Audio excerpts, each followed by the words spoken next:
Halo Sobat Bengkel Mafia, kali ini kita akan membahas mengenai soal Olimpiade Fisika yang baru saja dilakukan, yaitu Olimpiade Sains Kabupaten ya.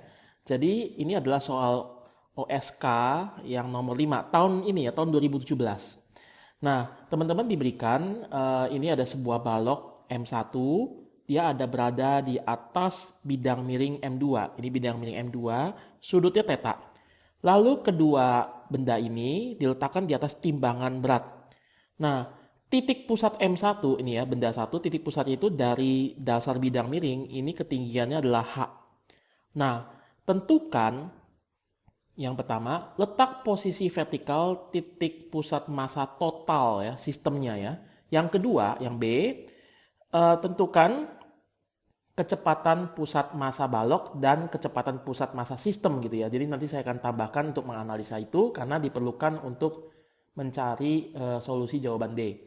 Yang C, tentukan posisi vertikal titik pusat massa balok sebagai fungsi waktu. Jadi ketika dia turun gitu ya, fungsi posisi seperti apa. Yang D, tentukan nilai yang terbaca pada timbangan saat balok mulai bergeser turun. Nah, teman-teman, B dan C ini saya juga akan mencari pusat massa sistemnya juga. Oke, sekarang kita akan melanjutkan ke dalam pembahasannya. Yang pertama, tentukan letak posisi vertikal titik pusat massa sistem. Nah, ini saya gambar dulu ya. Jadi saya gunakan dasar bidang miring sebagai acuan. Perhatikan teman-teman, pusat massa dari segitiga ya, bidang miring ini kan bentuknya segitiga. Itu adalah sepertiga kali tingginya, ya. Ini didapat dari mana? Tentu saja teman-teman bisa menurunkan itu memakai integral. Nah, tapi saya tidak akan turunkan sekarang, tetapi kita menggunakan data yang sudah ada ya. Jadi segitiga itu, posisi pusat massanya secara vertikal pasti sepertiga dari tinggi. Ini tingginya kan H ya. Kalau ini alas segitiga, tingginya tegak lurus. Maka sepertiga dari H, itu adalah H2, posisi pusat massa segitiga. Sedangkan baloknya, pusat massanya ini, yang titik berwarna merah ini, secara vertikal jaraknya itu terhadap dasar bidang miring atau acuan adalah H. Nah, untuk mencari pusat massa sistem atau total, saya sebut ini YCM. Y center of mass adalah massa benda 1 dikali posisinya H1 plus massa benda 2 dikali posisi pusat massanya H2 dibagi dengan massa total. Nah, teman-teman, H1-nya dari sini sudah ada yaitu H. H2-nya adalah sepertiga H. Kita masukkan. Maka kita dapatkan YCM-nya adalah M1 tambah sepertiga M2 dibagi M1 tambah M2 dikali H. Ini adalah jawaban untuk pertanyaan yang pertama. Sekarang kita akan lanjut ke pertanyaan yang kedua. Tentukan komponen ya kecepatan vertikal pusat massa balok ya. Dan sekaligus juga saya akan cari kecepatan vertikal untuk pusat massa sistem ya. Jadi pusat massa balok dan juga sistem sebagai fungsi waktu. Kenapa pusat massa sistem gerakannya juga perlu kita analisa karena itu diperlukan untuk jawaban nomor D. Jadi sekaligus saya cari juga. Nah, teman-teman, di dalam video saya sebelumnya mengenai pengantar kalkulus, di situ saya ada bahas turunan dari posisi adalah kecepatan. Diferensial daripada fungsi posisi adalah fungsi kecepatan. Di sini saya pakai notasi vektor ya. Nah, saya mau cari kecepatan turunnya pusat massa sistem atau pusat massa total. Jadi V secara vertikal gerakan titik pusat ini CM itu adalah center of mass ya, center of mass. Jadi pusat massa sistem itu secara vertikal gerakannya kecepatannya berapa? Sama saja diferensial dari posisi pusat massa sistem terhadap waktu. Jadi ini adalah turunannya. Ingat ya tadi ya. Turunan D posisi adalah kecepatan. Nah, posisi pusat massa YCM tadi adalah M1 kali H1 tambah M2 kali H2 bagi M1 tambah M2. Nah, sekarang masalahnya H1-nya turun kan, bergerak. Jadi kita nggak bisa menggunakan lagi data atau hasil daripada jawaban pertanyaan yang A. Kita harus melihat bagaimana kalau H-nya ini yang satu ini bergerak. Oke. Nah, untuk mencari V YCM berarti saya harus lakukan diferensial terhadap ini, fungsi ini. Kita lakukan diferensialnya, jadi diferensial terhadap ini. Nah, diferensial berarti kan yang M1 ini tidak berubah ya. M2 juga angka tidak berubah, M1 tambah M2 massa tidak berubah. Maka diferensial ini bisa masuk ke dalam menjadi seperti ini. Itu yang bagian bawahnya tetap saya pertahankan ya. Diferensialnya M1H1 sama aja M1 dikali diferensial dari H1 per dt tambah M2 turunan daripada H2 ya, atau diferensial daripada H2. Nah, teman-teman, dengan turunan daripada H2, H2 tadi apa? H2 adalah posisi dari pusat massa segitiga. Ingat, pusat massa segitiga atau bidang miring itu kan sepertiga H tidak berubah kan? Yang turun kan baloknya. Karena yang turun baloknya berarti posisi pusat massa bidang miring nggak berubah.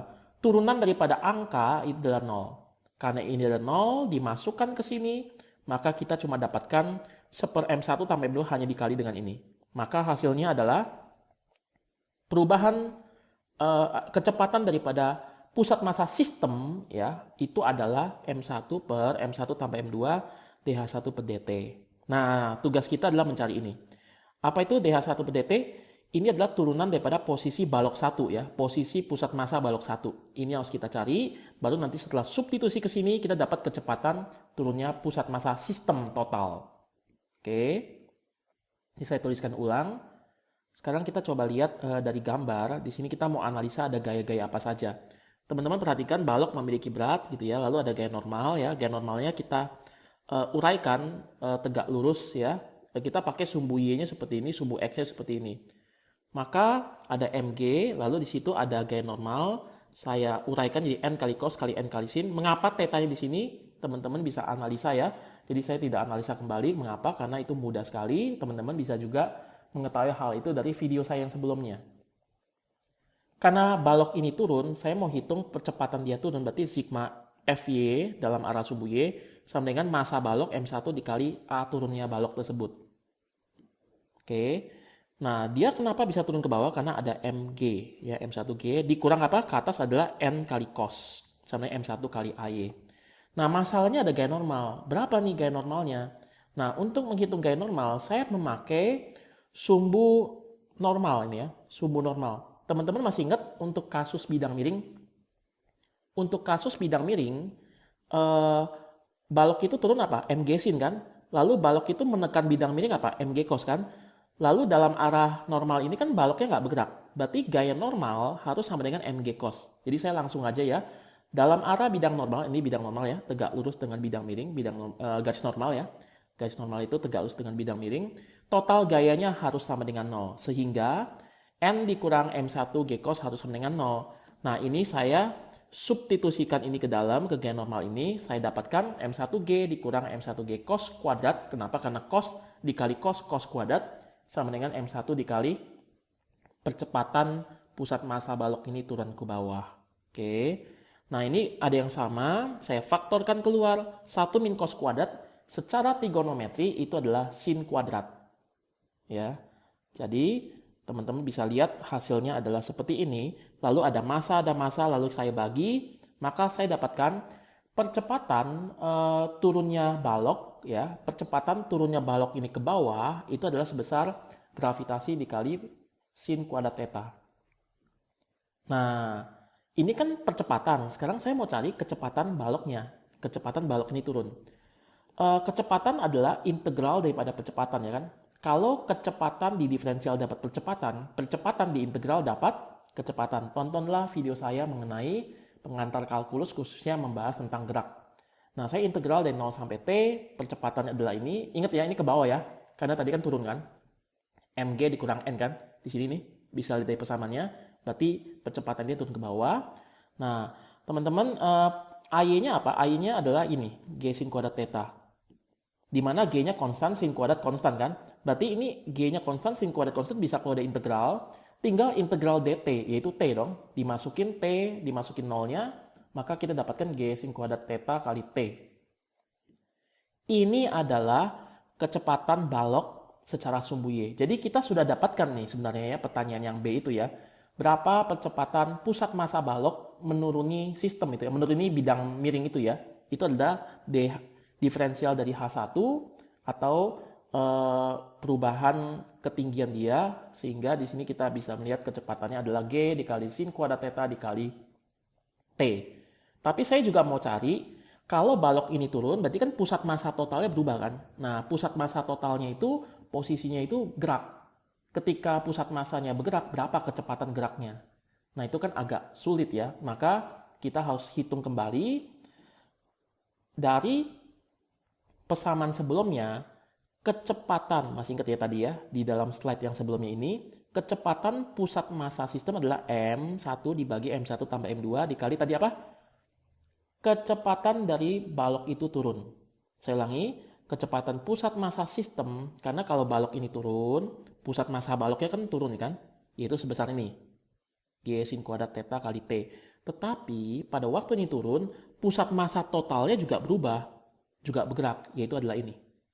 Nah, ini ada kecepatan balok itu turun. Ini saya substitusikan ke dalam menjadi VYCM ya. Kecepatan pusat massa sistem adalah M1 dikali G kali sin kuadrat theta kali T per M1 tambah M2. Ini adalah fungsi waktu ya.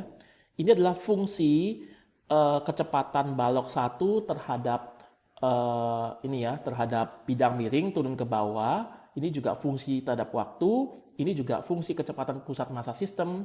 Ini juga fungsi terhadap waktu, jadi ada T-nya. Oke, nah teman-teman ini adalah jawaban untuk pertanyaan yang kedua. Kita sudah dapatkan kecepatan pusat massa balok turunnya berapa terhadap dengan fungsi waktu. Sekaligus juga kita mendapatkan kecepatan turunnya pusat massa sistem dengan fungsi waktu. Sekarang kita lanjut ke pertanyaan yang ketiga. Tentukan posisi vertikal titik pusat massa balok sebagai fungsi waktu. Nah, ini saya tuliskan ulang ya. Jadi posisi pusat massa kan M1 kali 1 tambah M2 kali 2 dibagi massa total. Nah, ini saya tulis ulang. Tadi kecepatan pusat massa balok ya. Balok yang kecil itu turunnya adalah seperti ini. Ya, ini turunannya ya. Nah, ini kan benda M1 ingat ya, yang tadi ya. Ini benda M1. Nah, ini kan tadi kalau kita integral, saya mau cari posisi balok atau benda M1 turunnya bagaimana? Posisinya ya, untuk baloknya ya. Nah, kalau percepatan diintegral dapatnya kecepatan, maka kalau kecepatan ini kan kecepatan ya. Kalau ini diintegral, saya akan dapat posisi. Nah, karena dia geraknya turun, ini kasih minus ya. Saya integral dari fungsi kecepatan dt, saya akan dapat fungsi posisi balok 1, benda M1. Nah, G kali sin kuadrat minus ini boleh keluar karena itu konstan. Integral T apa? Integral T itu setengah T kuadrat. Jadi ada setengah T kuadrat, G sin kuadrat theta ada minusnya. Plus C ya, karena ini integralnya tidak ada batas. Nah teman-teman, ini adalah fungsi posisi dari balok M1 atau balok kecil itu. Nah posisi ini, dia kan akan berubah-ubah tergantung waktunya kan? Tergantung waktunya. Nah sekarang masalahnya C-nya berapa? Kita tahu bahwa posisi mula-mula, ketika T sama dengan 0, balok itu ketinggiannya adalah H kan? Masih ingat, mula-mula dia ada di atas bidang miring itu ya, ketinggiannya adalah H terhadap tanah atau terhadap dasar bidang. Maka kalau saya masukkan T-nya ini 0, ya 0, maka ini kan T-nya 0 kan, berarti setengah kali 0 gitu ya, bla bla bla, itu adalah 0 plus C. Nah, berapa C-nya? C-nya adalah H, ini kan, nih, ya 0 adalah H. Maka saya dapatkan C-nya adalah H. Sehingga fungsi posisinya sekarang sudah lengkap bahwa fungsi posisi balok 1 adalah H, ini ya C-nya, dikurang dengan ini. Ya, H ditambah dengan minus ini sama aja H dikurang ini. Ini adalah fungsi posisinya. Nah, teman-teman, ini kan persamaan fungsi posisi balok 1. Saya mau cari persamaan posisi daripada posisi daripada pusat massa sistem, bukan balok 1. Kalau ini kan balok 1 ya. Bagaimana posisi daripada pusat massa sistem? Maka ini yang adalah balok 1 saya masukkan ke sini. Karena balok 1 kan ketinggian pusat massanya berubah-ubah ya. Oke, saya substitusikan, hasilnya menjadi seperti itu, dan ini adalah jawaban akhirnya. Maka pertanyaan C sudah terjawab, inilah solusinya. Nah, kita lanjut kepada pertanyaan terakhir, pertanyaan final yang D. Tentukan nilai yang terbaca pada timbangan saat balok mulai bergeser, saat balok mulai turun ke bawah. Nah, untuk membaca timbangan tentu saja kita perlu analisis gaya-gaya bekerja antara balok dengan timbangan. Nah, anggaplah ini sebagai satu sistem ya. Jadi, satu sistem ini, baik balok maupun bidang miring dianggap sebagai satu benda, dia mengalami gaya tahan, gaya normal karena bersentuhan dengan timbangan, lalu dia memiliki berat. Nah, ini pusat massanya ya, pusat massa daripada si total sistem ini. Lalu ketika ini turun, perhatikan, ketika ini turun, pusat massanya kan bergerak ya kan? Perhatikan jawaban daripada yang C sama yang B ya. Ketika ini turun, ini pusat masanya berubah kan posisi ya kan? Karena posisi pusat massa baloknya berubah, maka posisi pusat massa sistemnya juga berubah. Itu nanti dia akan bergerak ke bawah juga nih ya, bergerak turun. Jadi ada percepatan ke bawahnya. Oke, ini adalah gaya-gayanya ya. Jadi ini adalah massa total M1 tambah M2 kali G, ada gaya normal N2, si timbangan mendapat gaya normal yang sama, aksi reaksi ya. Lalu pusat massa ini akan bergerak ke bawah ya, ada percepatan center of mass-nya. Kemudian si timbangan ini selain mendapat gaya normal daripada benda ini, dia ditahan oleh lantai N3, tapi timbangan juga punya berat. Nah teman-teman, berapa yang terbaca pada timbangan itu adalah N2 ini, ya kan? Adalah N2. Jadi tugas kita mencari gaya normal 2. Nah, pada sistem benda, sekarang kita lihat yang sistem benda ini ya.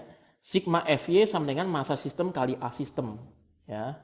Ada gaya paja, dalam total sumbu Y itu ada berat totalnya M1 tambah 2 kali G dikurang gaya normal ke atas M2 sama dengan massa total dikali percepatan pusat massanya turun. Masih ingat ya di dalam hukum Newton, di dalam gerak translasi itu sigma F sama M dikali A center of mass. Buktinya apa? Silakan tonton video saya mengenai pengantar dinamika gerak rotasi. Di situ saya sudah membuktikan bahwa ini adalah percepatan pusat massanya. Oke. Sekarang kita sudah dapatkan dari sebelumnya V kecepatan daripada pusat massa sistem fungsinya adalah ini kan.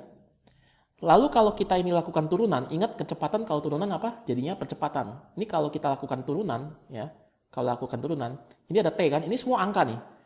M1G sin kuadrat theta dibagi M1 tambah M2 ini semua angka. Jadi kayak angka dikali T. Misalkan 5 kali T, turunannya 5. 10 kali T, turunannya 10 gitu ya. Jadi kalau ini dikali T, maka turunannya adalah ya angka itu sendiri. M1G kali sin kuadrat theta dibagi M1 tambah M2, substitusikan ke dalam. Karena ini adalah percepatan pusat massanya ya. Maka kita dapatkan seperti ini persamaannya. Nah teman-teman perhatikan ada M1 tambah M2, ada M1 tambah M2, ini bisa dibagi ya. Akibatnya kita mendapat persamaan yang simple seperti itu. Maka gaya normalnya adalah M1 tambah M2G dikurang M1G sin kuadrat theta. Sekali lagi ini adalah solusinya, solusi akhirnya. Sehingga berapa nilai yang terbaca pada timbangan adalah M1 tambah M2 dikali G dikurang M1G dikali sin kuadrat theta. Ini adalah solusinya. Oke, teman-teman, saya sudahi video saya sampai di sini. Tetap ikuti pembahasan saya mengenai pembahasan daripada soal-soal Olimpiade Fisika Kabupaten tahun yang paling terbaru yaitu tahun 2017 ini. Salam semangat!